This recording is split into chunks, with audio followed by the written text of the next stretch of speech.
standing in front of a man and a fish he ain't caught yet.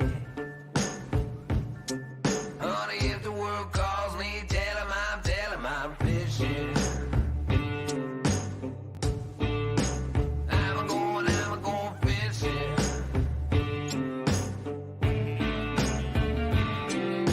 Where am I headed? Where am I headed? Where am I headed? Wouldn't you like to? Where am I headed? Where am I headed? Where am I headed? Wouldn't you like to know? I'm going fishing. Woo!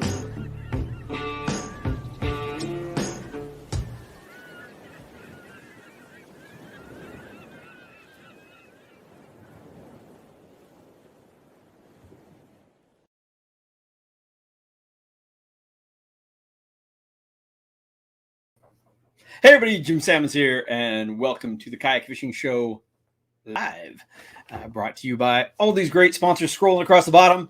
Ballast Point Brewing Company, not having one.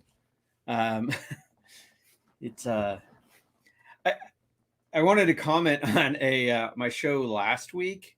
I went back and watched it a little bit. I was a little incoherent. I'd taken Benadryl, which I generally don't because I'd had an allergic reaction to something. And it just seemed like I was like slurring and losing my mind at the end of it. So if I was a little incoherent there, I apologize. Don't do drugs before doing a live broadcast.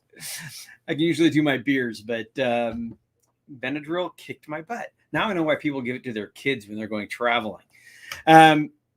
So I'm really stoked because we aired the first half of this episode, or part one of these episodes from Louisiana last week, in Louisiana, where we did some tuna fishing. This part two kind of recaps the tuna fishing a little bit, so we get to relive that, and then it gets on to fishing the marshes.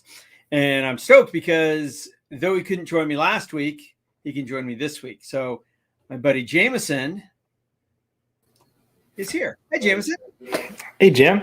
How are you, man? Good. How's it going? We didn't get a chance to test all this, so let me know if my audio and all that's working good. Sounds perfect. You look as handsome as ever. I try. Are you at JK?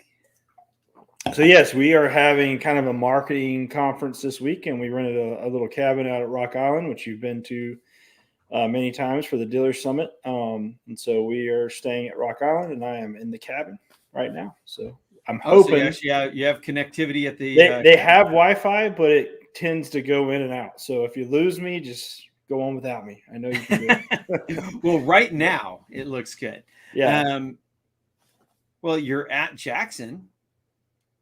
Anything top secret you can tell me? No, Nobody's watching. It wouldn't be top secret if I could. That just doesn't make any sense. There's some cool stuff.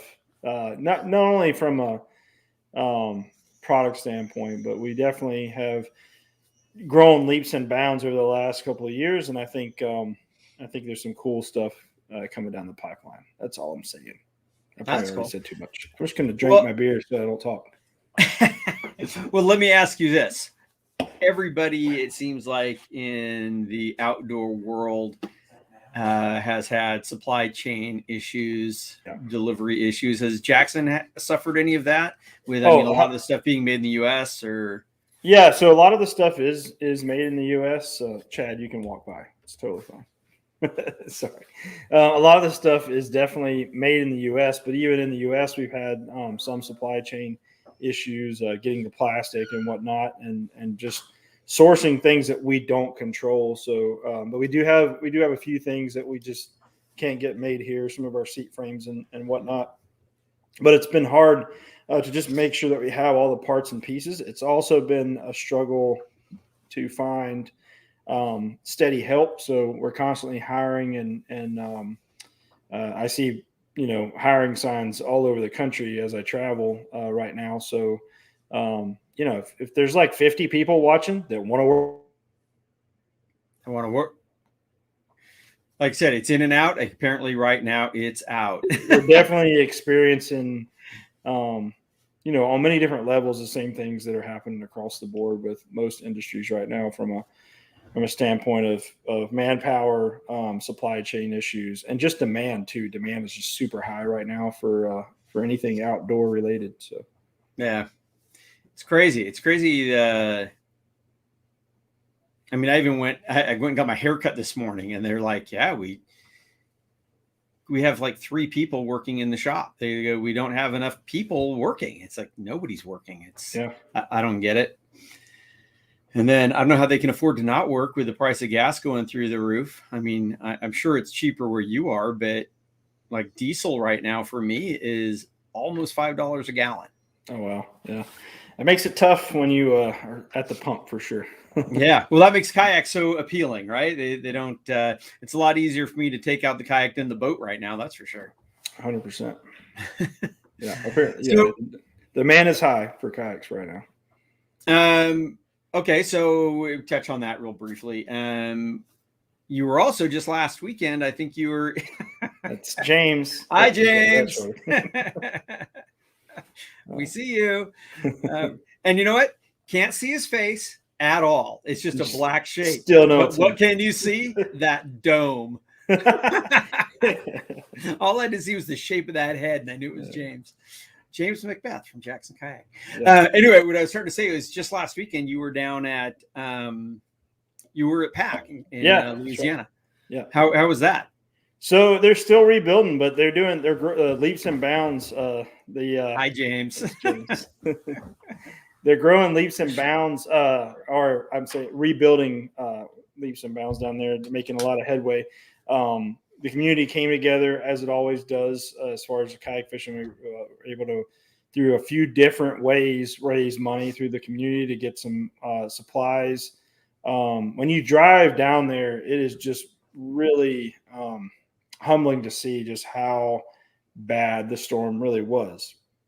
As far as like how, there's a long road that you drive in on Pointe-a-Shan Road there before you get to the end of the road, which is where Pack is.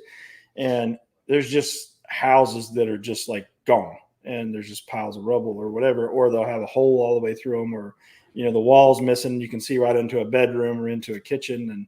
And so a lot of people are displaced. But what is cool and kind of, heartwarming is when you get down to Pack to see that they are down there, they're rebuilding and quickly and getting it back open again. And they were able to come through it pretty decent compared to what a lot of people dealt with. They did lose their camper, which Eddie and Lisa lived down there in a camper and run the place. So they did lose that. They've been staying in my camper. I drove it far enough away that mine survived. But the boathouse that we've stayed on many times is still in working order. Had to put some windows back in that blew out. But other than that, that's where I stayed. And they got the boat, the kayak launch, which is kind of their claim to fame, right? That thing is rebuilt and functional, and they are open and doing business. So while it's not the same, it's still very far along, and they are open. So, and all the horses survived. Horses survived. It blows my mind, like where they went and how they're just back. I don't know. But they're there and they're thriving, and the fish are there.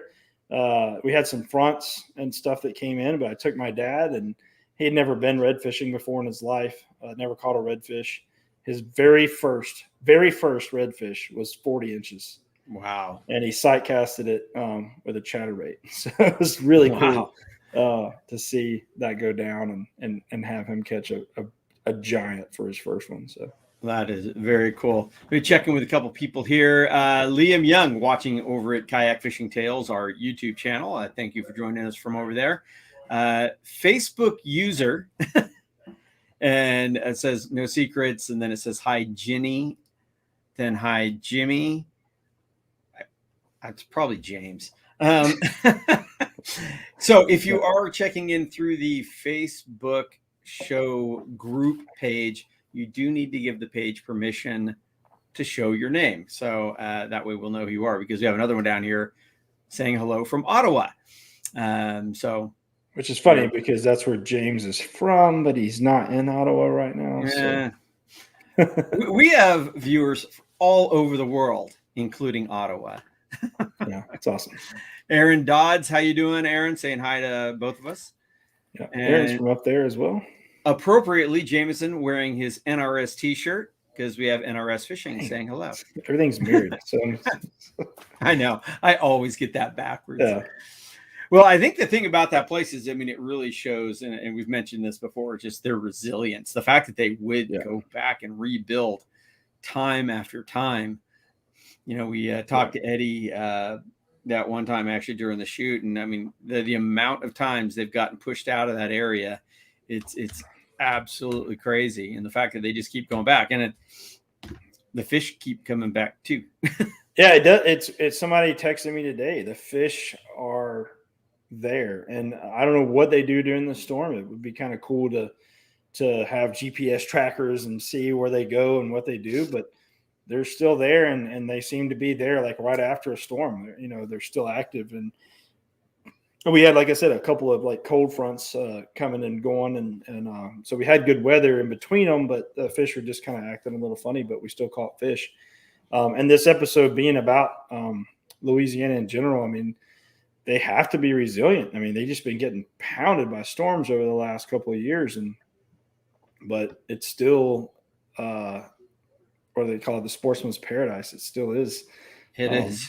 It is such an amazing place, and I think we show it in this episode. Is 100%. You know, we were fishing in some, again, lousy conditions, and we still caught fish, you know, and decent numbers and decent size. And it's amazing. You know what I wanted to ask you is, because you have been going down to Pack so often and for a while now, do these, like these big hurricanes and all that, do they change the local topography?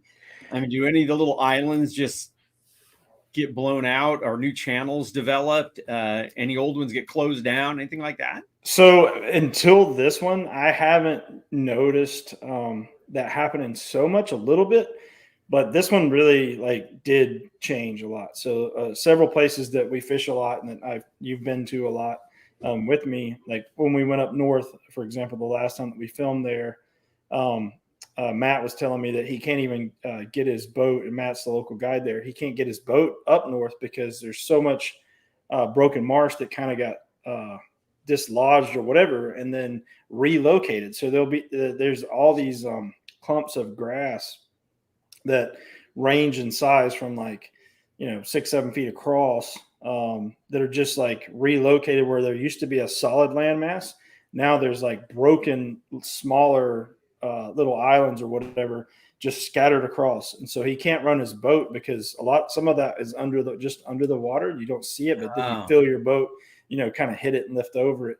And so some of the places, even we fish down south, what we like to call the promised land, down there where you fish several times, there was a big open kind of bay where you had this 3 foot of water, all the way across, 2 to 3 foot of water all the way across. And you'd see a lot of bigger fish in that. Now there's just scattered little mud piles and broken marsh there from where another island broke apart, which is now open and is moved there. And so it did relocate some things. And I spent quite a bit of time just trying to relearn how the fish react to that, because it moved things around and filled some channels in and opened up some new ones and created new islands and demolished other islands that existed. So this is the first time I've really seen it to that extent, was from this storm. But they had 172 mile per hour winds at Pack.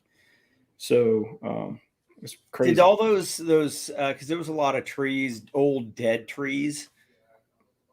Some of those are still standing. Yeah, a lot of those are still there.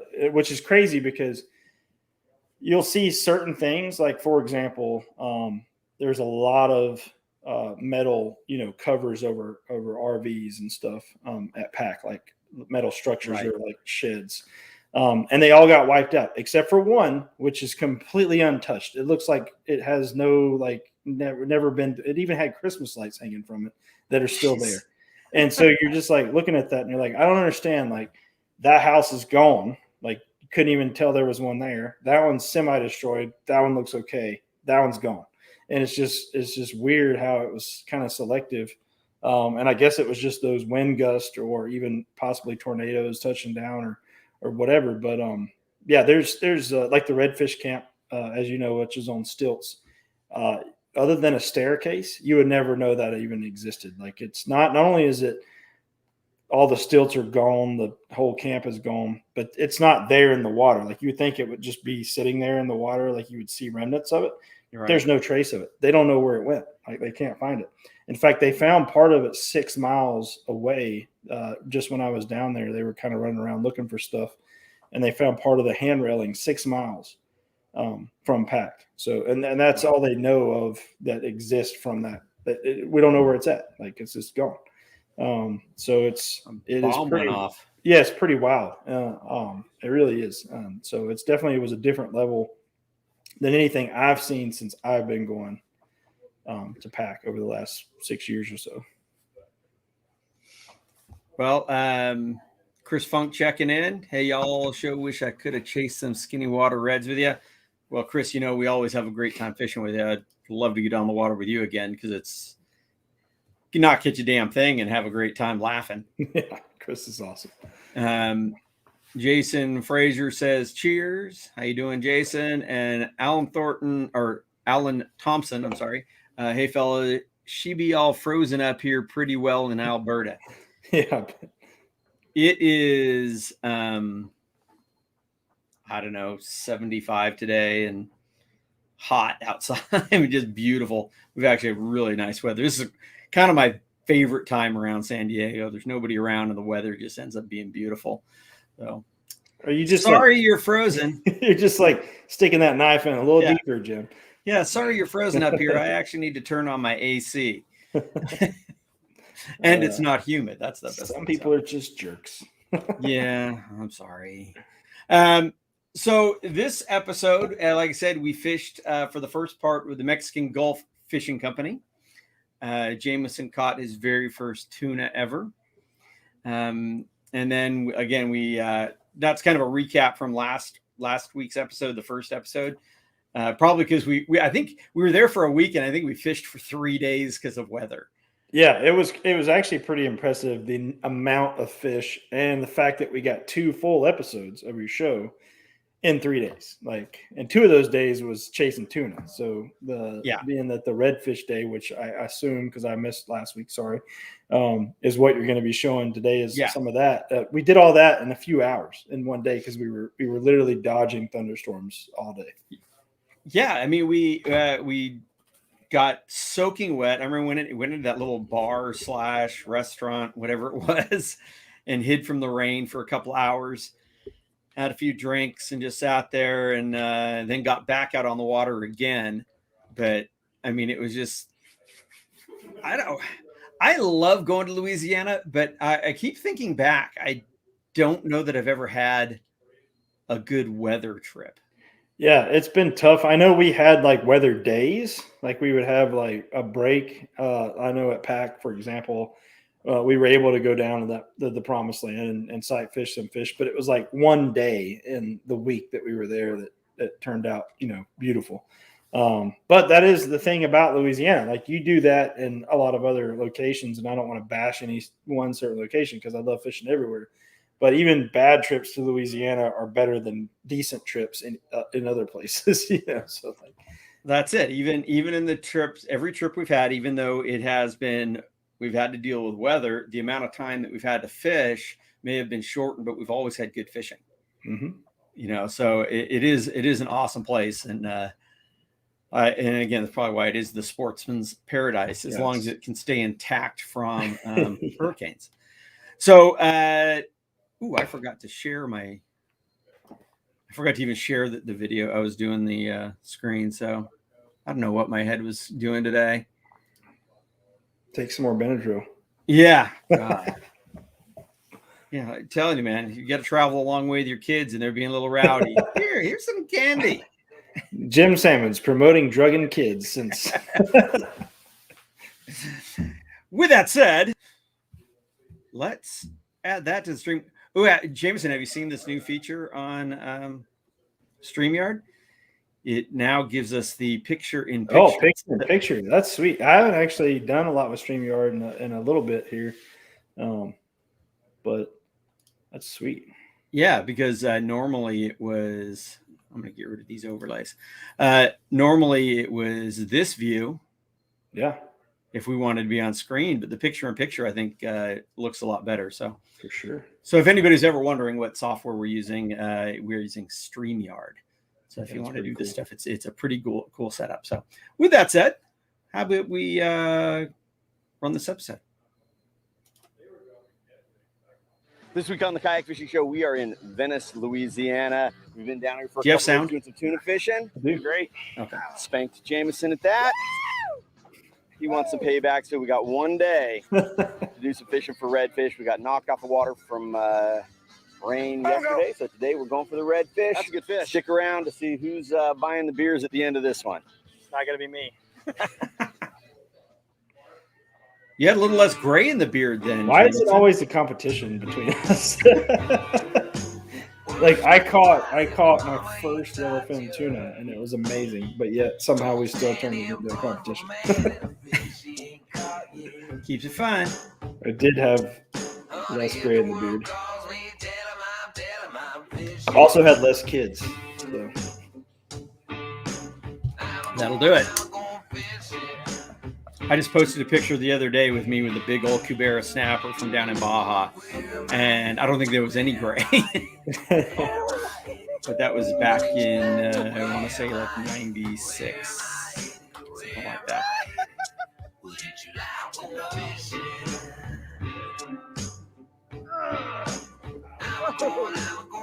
Every time I watch this, I want to go fishing for big fish. Big fish, yeah. Such a cool song, too. Yeah. Holding 40% of the wetlands in the lower United States, it's no surprise that Louisiana is known for having some of the best red fishing in the world. Before we start our hunt for big redfish, we hooked up with Kevin Beach of Mexican Gulf Fishing Company and headed offshore to put our kayak fishing skills to the test against some hard-fighting yellowfin tuna. Hard fighting. So we just arrive out here on this spot, out on this rig, and as soon as we pulled up, or almost instantly got hooked up. The fish decided to share themselves, and I'm not talking one or two yellows. On the boat. Pause. Two things. Do you remember being next to that platform? Yeah. And it sounding like you were sitting right next to a jet engine? Yeah, they had, there was, I guess, just burning off. I don't know what was going on. I don't even want to pretend to know, but there was a flame all day, and it sounded like you said, like there was a jet going. Yeah. So how this audio even turned out, like where you could understand anything we were saying, is impressive. I know. It was so insanely loud.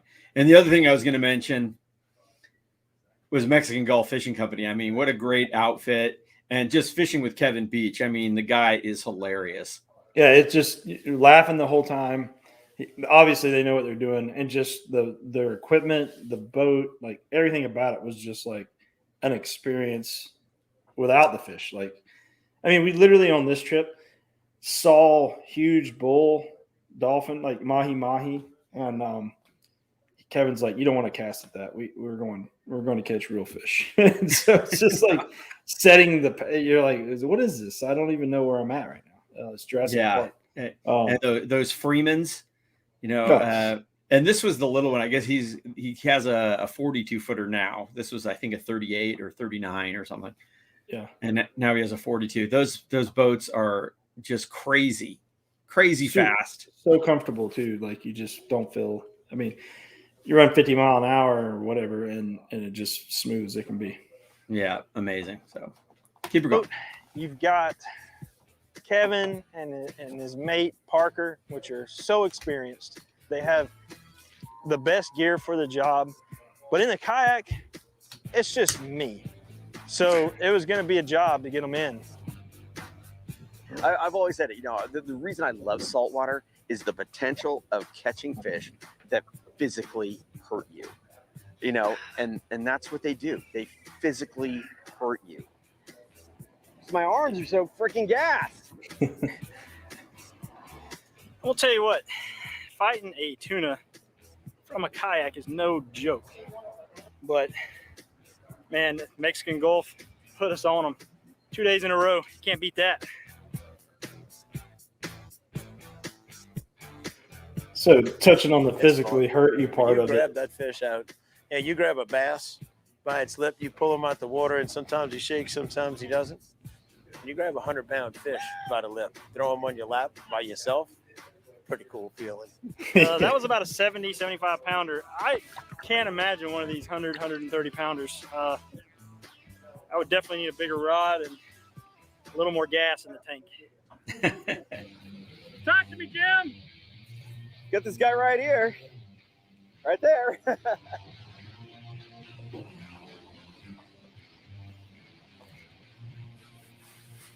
think the most important thing when you're fighting these fish like this, they will change direction on you, so keep that rod tip down. Don't do a whole lot of high sticking. If fish changes direction on you, just keep that rod low and it'll push the boat around. I'm gonna get him close enough. Pause. So these underwater shots, this was on my fish right as this storm is coming in. And literally, I think while I'm fighting my fish, Kevin's like, we need to land this fish and get out of here. Because there's just like lightning and thunderstorms coming at us. And Jameson is in the water. He actually jumped in the water with the GoPro and was trying to get these underwater shots. And I don't know if we told him before this, but this is seriously one of the sharkiest places I've ever been. No, I had seen the previous videos, but I had not seen any sharks around during the time we were out there filming. And according to Kevin, it's more dangerous, a certain time, other times of the year, or when you're behind like the shrimp boats catching them versus what we were doing. So I think what overwhelmed, or what I didn't think about, is they had their depth finder just set to read the first 300 feet of.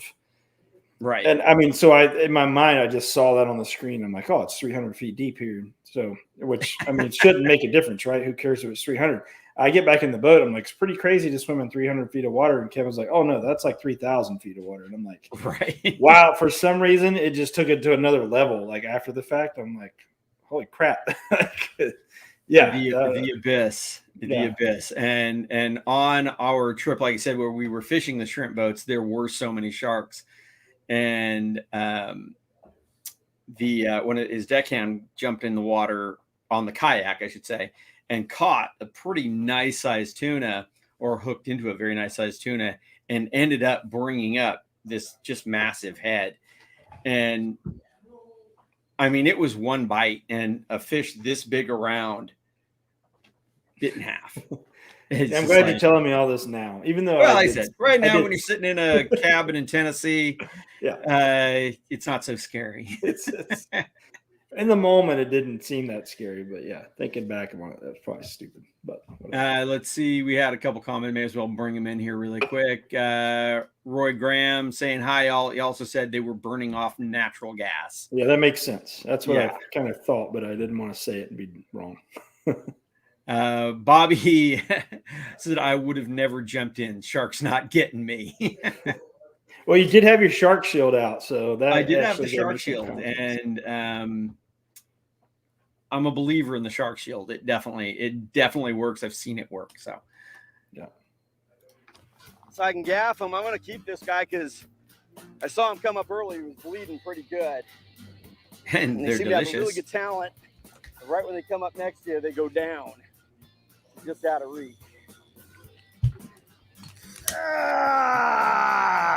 What gets me is you can never see how bad the weather really is. Woo, got him in collar now. It's right under my boat. Strong fish. Big fish like that, the last 10 feet's always the hardest 10 feet of the whole fight. And he's learning that one firsthand right now. One of the highlights from the trip was watching Jim land that last gill. There's Jameson in the water. He battled that tuna. It seemed like forever, but he never gave up. He kept pushing, and finally landed that fish. And what a beautiful fish that was! And I know he was extremely excited to get that one to the boat. One up me. We don't kill a lot of fish, but there's certain fish, you know, we know where this fish came from, and we took care of it. We got these fish up on the boat. It got bled out. It got immediately put on ice. It doesn't get any better than that. I think we ate it that night, or some of it. Strong You know. fish, man. Definitely had sashimi. I was already gassed from yesterday from pulling on fish, so. Well, those That was fish quite holds in the different. boat, in the front of the boat, were Mexican Gulf massive. Fishing Company, man. If you Yeah. ever get to Louisiana, Venice, you gotta come fish with these guys. And we had people fishing all around us, not catching anything. 2 days in a row, we did well on fish. So it's all in the people. Great location, so much fun. Whew. What a great fish room. We got a heck of a storm coming. We need to get ourselves off the water. Ah! The Kayak Fishing Show is brought to you by Jackson Kayak. One family, many waters.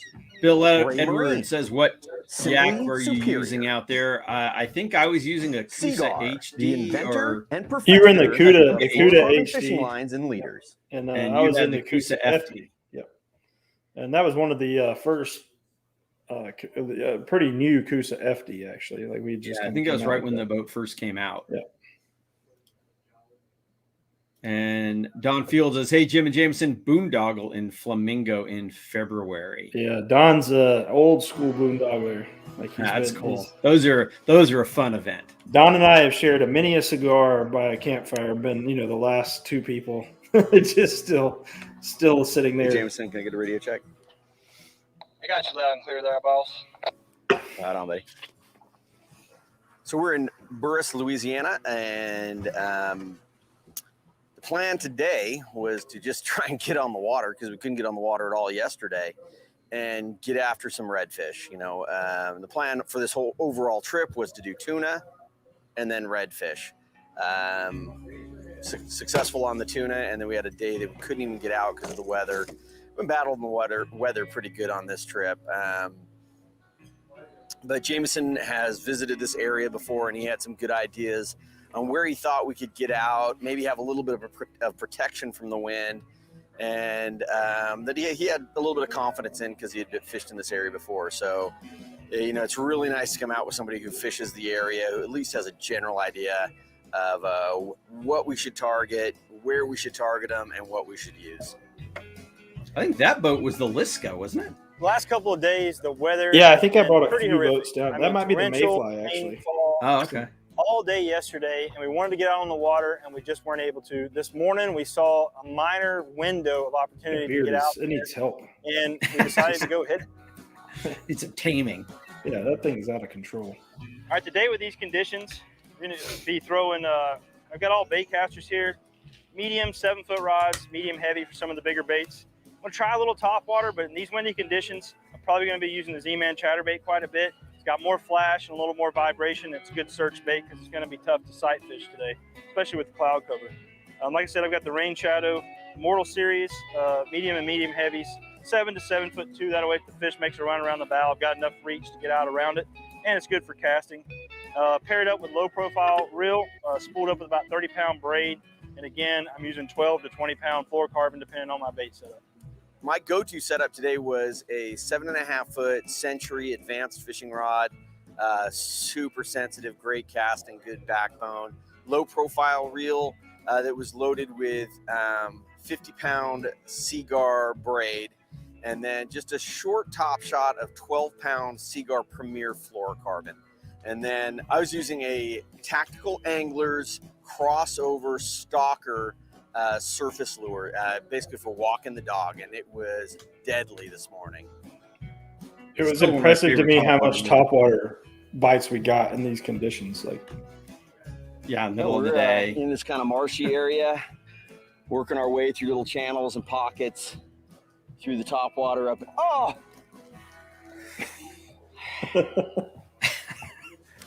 Oh, I'm sorry, buddy. Was that a good one? I said, kind of letting him swim around for a while, waiting for the camera to get here, and it comes off, of course, right when he starts rolling. But working these pockets in here, working the top water, walk the dog. This is a TA crossover. Blew up just right in the little pocket up next to the weeds. Super fun, cool fish. Just got to get another one now. Since we had the cloud cover that we did, the topwater bite should stay on pretty much all day. So being able to use that, making that noise when we have windy conditions and we're in that thick stuff is going to draw those fish to it. It's too cloudy to really sight fish. It's too choppy and windy, and the water's a little too dingy to sight fish as well. So we're trying to draw those fish to the bait instead of trying to sight fish them or put it right in front of their nose, because we don't really know where they're at. So using the topwater bait, making that extra noise, and then also using the chatter bait, where it has a little bit of flash and a little bit of vibration, is going to draw the fish to us. Oh, he's not done yet. This is why I like the pedal drive. I'm sitting here fighting a fish in one hand, got a net in the other, and I'm still controlling my boat. I tell you what we could have used on this trip was power poles. So I'm talking Yeah, about no right kidding. there. That's why you come to Louisiana. I don't know why I didn't have it either. Like, I have power poles and I use them all the time. It's a nice slot fish. If we were going to eat, this would be a great eating size fish right here. We're going to get him back in the water. Of course, not when we have tuna, like 90 pounds. True. Another one. It's looking like beers might have to be on you if we don't hurry up. Got one fish, dude. I think I got a little bit of time. Having even just the one fish blow up kind of justifies in your mind that you made the right decisions. So let's hope that we continue to see some of this action, non-stop topwater action. That's what I want to see.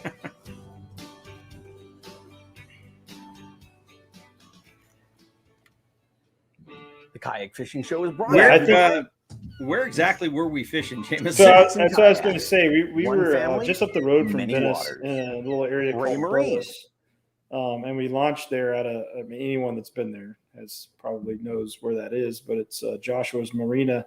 But the thing about it is there's so much marsh, and we only touched a tiny little portion of it because the wind was actually blowing into that little broken marsh that we were fishing there and kind of flooding it. So the water was higher than it normally is and allowed us to kind of get back like just in that stuff. And it created a little bit of a break, but I think it was also pushing a lot of bait into that little, those cuts that they were messing around in. And if you look at it on a map, like, I mean, we literally fished a tiny, tiny, tiny portion of what you have access to right there. And we didn't have to paddle far at all. Like, I mean, we were just in Well, it. yeah, and I think one of the issues there was we didn't want to go that far because, again, We had to get off the water. we knew we had a kind of a window because we had more storms rolling in. Mm-hmm. And I mean, I personally, the rain is one thing, but when you start getting in lightning, I don't like to be on my kayak. I've had my paddle and my rod start buzzing from the electricity in the air, and that's spooky. Yeah, I'm not down for that. Kevin Whitley says we were just in Venice last week fishing the Reds. Nice. I take it that's not kayak Kevin Whitley. Yeah, so I've looked that before, but yeah, there's two different Kevin Whitleys that both fish from kayaks. There you go. Keep her going. Simply superior. Simply superior. Yak Attack. Make it yours. Ray Marine has a new radar coming out, which I think I'm going to be getting on my boat, which I'm pretty So stoked say about. you're going to put that on your kayak. Yeah, it's going to go on my big kayak. So you're going to use that to find birds and whatnot. Yeah, that's one of the things that it's got a really improved bird spotting mechanism. Sweet. Trying to weed my way through this little marsh, looking for fish, looking for schools of bait. It's pretty cool. It's cool to be able to get up really high like this to kind of weed your way through these little channels. The conditions down here today, due to the rain and the wind direction, the tide was definitely higher than normal, and it was almost what I would call a flood tide. It was pushing all these fish back up into these grass pockets, and they were trying to get into the places that they can't normally get to and get as far in there as possible. So today we were throwing top water around the edges and inside these pockets to kind of draw them out. And then also I worked chatterbait a little bit as well as a jig. Oh, go. That's a good fish. That's a good fish. GoPro, start recording. We're just working these pockets in here. Trying to deal with the wind. The hardest part about today is getting your casting accuracy, because you throw it that way to get it to land that way. I hate just that. working it, walking the dog with like that. Well, you look at the water and it looks semi-calm because down close to the water, the grass is breaking it. But as soon as you cast, it's like you realize, like, nope, it's definitely not calm. Yeah, at least, like I said, the trick, right there. It's like you had to cast it over here to get it to go over here. Yeah. You make your cast and watch it do this big curve in the air. Use my paddle to reorient myself over to this little channel, maybe, and I can. I love catching fish up over here. It's just so chaotic. It's so fun. There we go. Woo-hoo! Pretty fish. And ideally, you'd be doing a lot more standing in this, but the problem again was if you stood, your body caught that much more wind. Yeah. The Yakutsk flag is straight out behind you. They're not strong like a tuna like we've been catching, but to see them things go ripping across that shallow water, blow up on the top water, that's good stuff right there. Let's get that baby back in the water here. Yep. Boom. In my experience, fish tend to stack up on wind. Before you push out any knowledge there, like for us here, our yellowtail best season, we have our best seasons, in summer. But it is a fish that's around all year. Are the redfish, are they available all year round? Yeah, I think you get a little bit of with the big bulls that go offshore to breed and whatnot. They do move, and there's a season for that particular phenomenon where you have the thousands that are offshore together. But as far as the marsh and then these estuaries or whatever, the fish they may move around a little bit. So you may find them a little further north or a little further south or holding to different things. But they're there year round. And this time of year, which I can't remember when we were actually, I think it was summer because the grass is all pretty green there, and it does turn more brown in the winter. But like this time of year particularly, you get more of you kind of play the cold fronts. So the fish are there, but they may pull into a little deeper water. And when I say deeper, they may move from that shallow stuff to 5 or 6 foot water and all stack up and just kind of wait it out. Or I've even seen them, get up on a real shallow mud bank that's got the black mud and warms up from the sun during the day on a real cold day. And they'll just be like 30 of them laying out there with their backs touching the surface, and they won't move. Like they won't touch a lure. They won't move at all. And they're just, so it changes as far as within that area, but you can catch reds year round in that same general location. Okay. So you could literally go there any time of the year and have a shot at them. Absolutely. Yeah. That's cool. On banks. It's a little harder to fish, but this area right here created a unique opportunity for us to be able to get back into some calmer pockets and push into the grass to hold our boat position. So that fish, I do want to tell a little something real quick on that one particularly. These things are tucked into this grass. That was one of my favorite eats of the whole day. So we weren't able to do a lot of sight fishing because it was windy and cloudy and just pretty much everything was against you for sight fishing. However, I'd like to stand up and fish, so I do it a lot.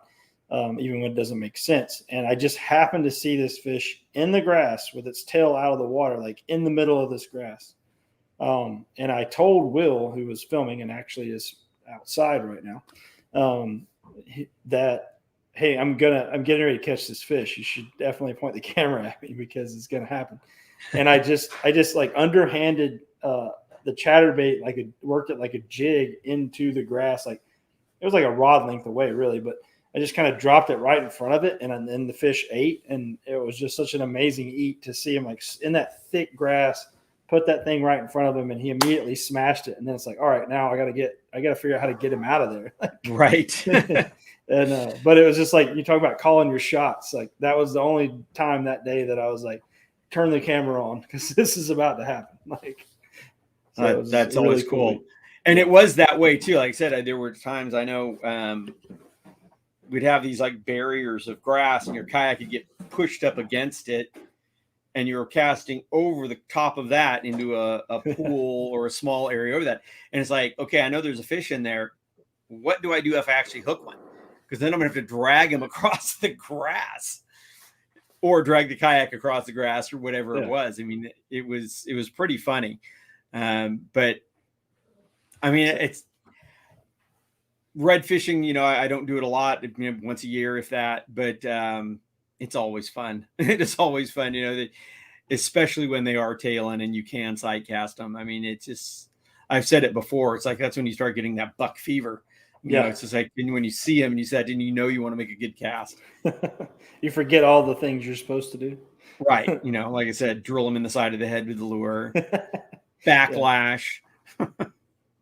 Because it's kind of a flood tide. And these fish love to get in this stuff that they can't get into every day and feed on all the crustaceans, the crabs, the finger mullet, whatever. Got him. All right. So again, I really like using the net just because I can control the fish so much easier. That's I don't a really pretty lift one. it that way. I always want to support them under the belly. But that is a nice slot size red right there. And the fish down here are just so beautiful. Big spot on there, nice coppery red color. And got that nice blue tint to the tail. It's hard to see with this lighting, but it's there. And again, you can see where that chatterbait is, right in the corner of the mouth. So you don't have to swim a chatterbait all the time. I worked it as a spoon in this case, or as a jig. Just that little bit of flash and that tail kicking, the Z-Man floats up in its face. They can't turn it down. Jameson brought several kayaks with him for us on this trip, so I got to use a couple different boats. Today I used the Mayfly because I really wanted the ability to stand up. And I got to say, it was a really good boat for this situation, because not only was it super stable for me for standing, but it was short enough, maneuverable for getting around some of these really tight channels that I was fishing in.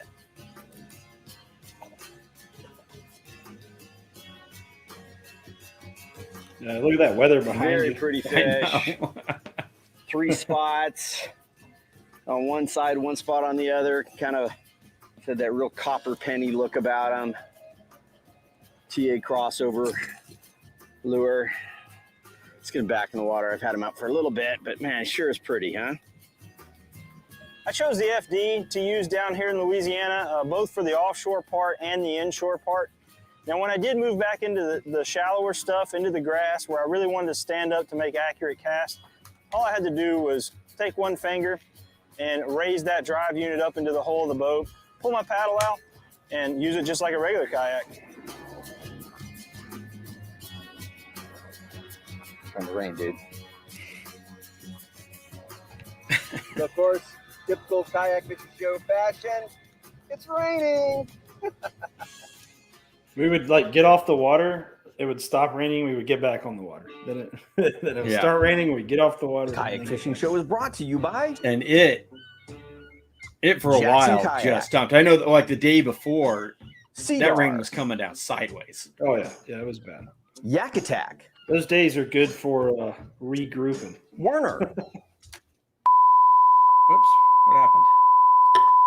This is a test of your emergency broadcast system. And this guy just smashed I know that where top water. And here's the past trick, this? right? You know, I'm kind of pinned in the I hit something and it weeds a jumped little it back bit to the here. beginning. Try to keep them breaking me Oopsie. off. Use my paddle to. Okay, I know we saw that. Big spot on there, nice coppery. Saw that. On one side, one There spot we on go. the other. Right about there. Kinda It starts that real raining right copper after this penny because you look can tell by about that him. cloud behind me. TA crossover lure. Let's get him back in the I just water. wanted to I've had see him out for a myself little bit, but holding man, a it sure fish is one more pretty, huh? time. I chose the FD to use down here in Louisiana, both for the offshore part and the inshore part.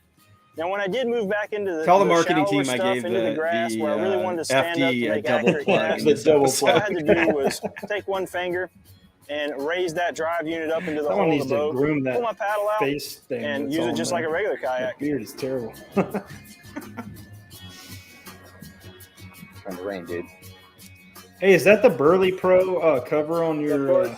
Yeah. on your Kayak Redding? Mrs. Joe Yeah. fashion. It's raining. And if anybody is looking close enough, they'll see that my Raymarine isn't even plugged in. The cable's not coming Kayak out of the Fishing back Show is of it. brought to you by I think I Jackson mainly had it Kayaks, for the offshore part, and Yeah. Seagar, then for navigating through this stuff. But because we weren't Yak going Attack. very far, and it's just like, hey, we need to get on the water. Werner, Yeah. Ray Marine,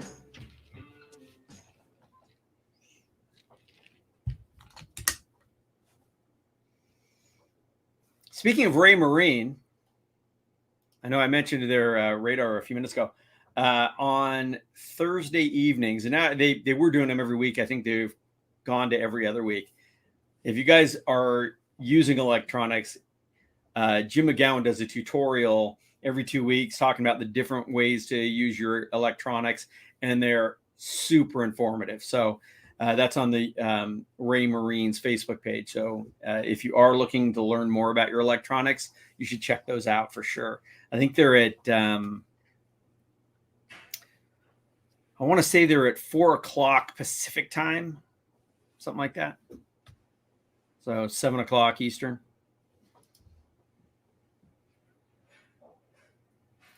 I'll be right back. Okay. Got to get another beer.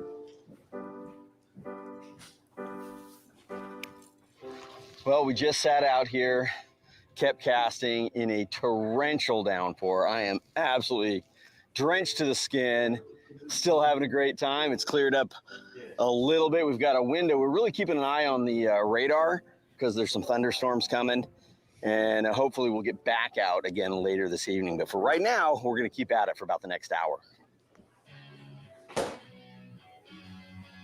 After we were able to get back out on the water, we had to kind of wait the rain out. But we came back out in the afternoon, and I switched up to a little bit louder topwater. Jim seemed to be getting bit a little bit more than me on topwater, so I noticed that his was a little bigger profile and had a louder knocking sound to it.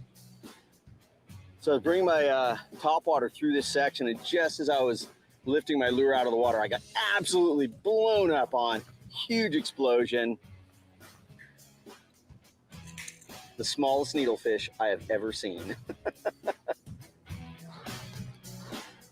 Look at those clouds. Man, it's such a battle in here with this wind and these conditions that we're dealing with. Topwater bite's been on all day because of it being cloudy, which is awesome. But having to cast and get pulled around and float around has been a challenge. This guy, see if we can get this one out first, has got hooked up really good. So yeah, noticed Jim was getting a few more blowups than I was on the topwater lure that he was throwing. It had a little bit louder pitch to it, or I'd say a little bit deeper noise, you know. So I switched over to the one knocker because the Spook Junior that I was throwing just wasn't getting it done. I got that one early, but after that, I just wasn't getting the blowups. And I think in these windy conditions, you need that louder sound, something that's going to really draw them in and get them to the boat. So this was a nice fish, another nice slot fish. We've been getting some quality fish today, beautifully colored. And let's get it back in the water. Yep, and she's gone.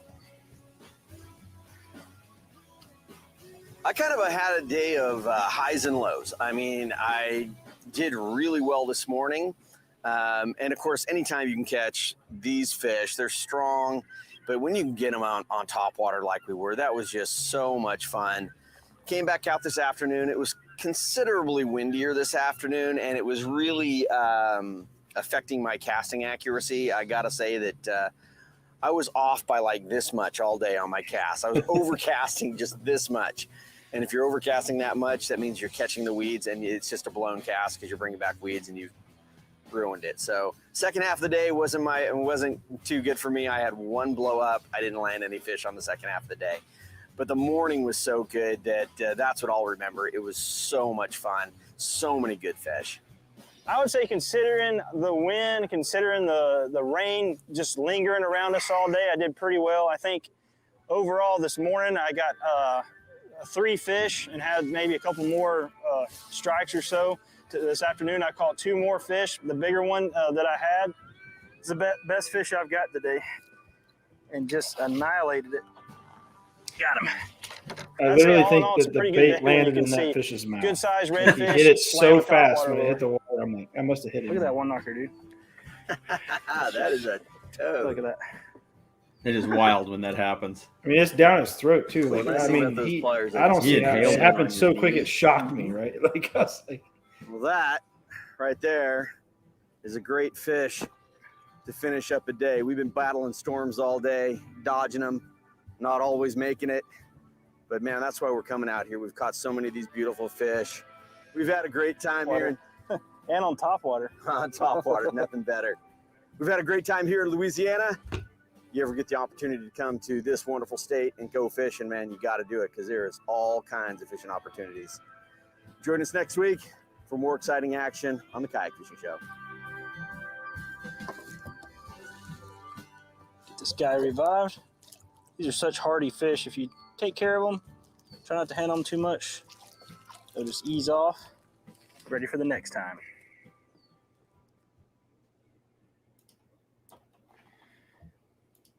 That's cool, man. I say it all the time, and every time we get to watch these old episodes, bringing back the great memories and fun trips. I need to get out of that. it's really cool to have that. It is weird. I mean, I do feel like I remember fish catches and things better than a lot. Like, I can't remember what I had for lunch most days, but I can be like, oh yeah, by that log that day it was raining and he ate this color bait.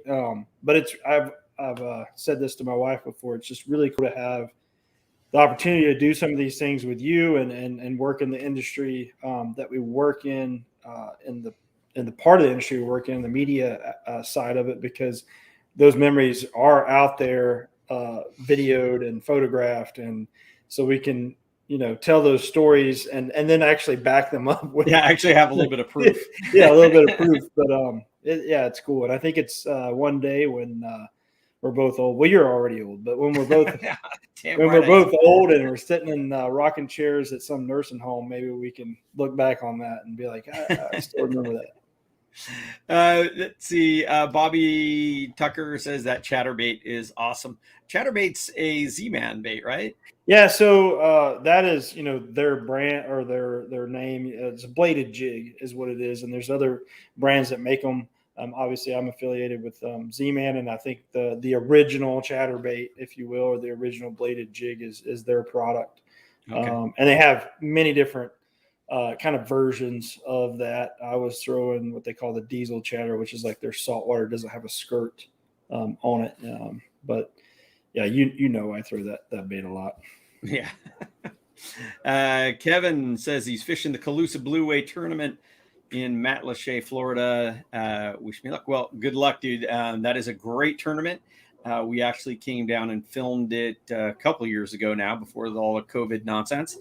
And it's a cool place to paddle, a great place to fish, and a really well-run tournament. So we do definitely wish you luck. And Bobby said, could I use a whopper plopper in those conditions for red? Or could you use a whopper plopper? Yeah, I actually had one. I don't know if I used it a whole lot, but I think I saw that I had one tied on one of my rods. But for sure, you definitely could have used it. I don't like, so I've used a whopper flopper quite a bit in freshwater conditions for bass. Brooks Betty actually turned me on to that bait, and he throws it and he has a ton of confidence in it. I don't have as much confidence in it just because I haven't thrown it enough. And I've always thrown spooks or like what you were throwing, more of a walk the dog style topwater, and variants of the one knocker, which has that deeper or that one big bearing in it that makes kind of a louder or deeper sound versus the junior, which is more like multiple BBs, and kind of makes more of a high pitch noise. So I kind of go back and forth for those in saltwater, but I would imagine they would crush a whopper plopper. Yeah, I've used the whopper plopper, mainly bigger ones, using them for pike, more of an open water kind of thing where you're really covering a lot of water. I think I like the walk the dog style a little bit better in smaller zones because you can. It's Kermit the Frog. It's Will, the producer of that episode. Because you can, I think you can stay in the zone longer with a walk the dog. Sorry, I have no can control. See right up your nose. He said he can see right up your nose. I have no control over what happens around me in this particular environment, but that's okay. I've got to admit, I'm a little jealous that you're there with all the guys, and I wish I could have been there. I wish I had gotten the invite to come hang out and talk product and all that because I love it. Okay, so here's another one before we go because we're on the hour mark. I know you said you can't give up any secrets. When can we expect to hear anything new? That's a tough one too. Range within the next year. Yeah, no, I definitely there will be some stuff coming out in the next few months. It's hard to say what, when, if it's a boat, if it's an accessory. Like I can't say any of that kind of stuff. But I'll put it this way: things would have already been out.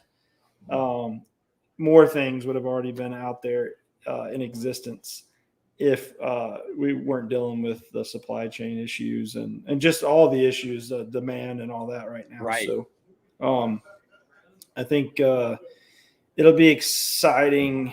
I mean, I haven't been in the loop, but there's some cool stuff I know coming. The little bit that I know, I'm pretty excited about. So that's why I just kind of push. And it's like, when are we going to actually be able to put it out there? Even a ballpark before the end of the year, January, February. I would say goals. Those are good goals. Like I said, in a perfect world, we would have already had stuff out, some stuff, and we're always trying to work on new stuff. But it's been challenging. It's been super challenging, and so I'm afraid to put like a date on. Like even planning to do different marketing initiatives and things like that, we're afraid to put dates on anything because it's this moving target that you're like, oh, we think and we hope, and then it's like 2 weeks, it just keeps getting pushed away more and more. But yeah, in a perfect world, that would be an ideal time frame for sure. Well, good to hear, Jameson. Thanks so much. Ago. I know you're super busy with all the guys, and you're right in the middle of these meetings and stuff. So I appreciate you squeezing us in for the hour, and looking forward to getting out on the water with you again, hopefully sooner than later. Absolutely, yeah, it's always a pleasure. Thank you, and it was cool reliving some of those moments. Yeah, for sure. All right, everybody. Well, thank you for joining us, and we'll be back next week. If you are going out on the water, please remember, always wear your PFD and keep your paddle right side up.